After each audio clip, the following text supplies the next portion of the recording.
오늘 첫 키워드, 셧다운 후폭풍입니다. 결국 미국 연방정부가 셧다운에 들어갔습니다. 트럼프 대통령이 멕시코 국경장벽 건설을 놓고 충돌한 건데요. 지금 미국 증시도 이 영향으로 폭락을 했죠. 예, 지금 연말에 미국 전국이 아주 흉흉합니다. 주가도 많이 떨어졌죠.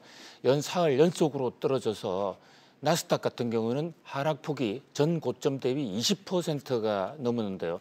그 미국 증시 하락의 그 한가운데, 그 요인으로서의 한가운데 미국 연방정부 셧다운이라는 게 지금 돌발 변수로 등장을 했어요. 결국은 이 미국 여당과 야당, 그러니까 백악관과 국회가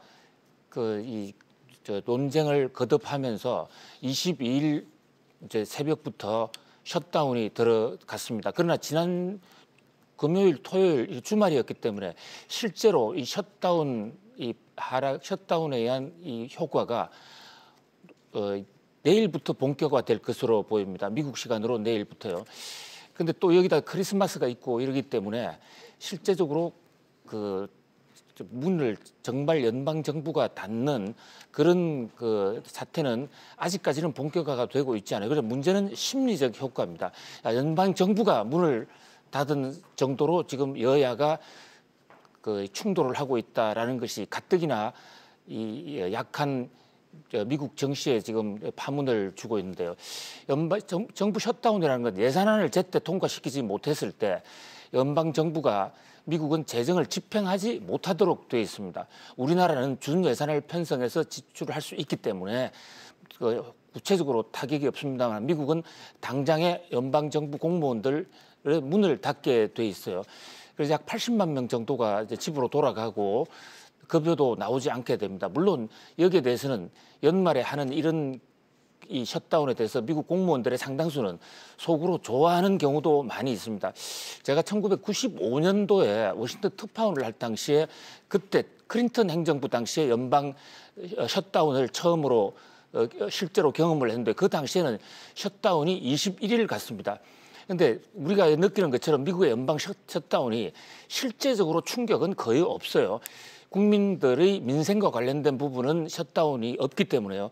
그리고 셧다운을 한다 해도 공무원들이 뭐 일부 휴가 가는 그런 기분이에요. 문제는 심리적인 파장인데 지금 최근에 트럼프 대통령의 이 원웨이로 인한 트럼프 리스크가 워싱턴 정가에 상당히 지금 큰 파장을 낳고 있습니다.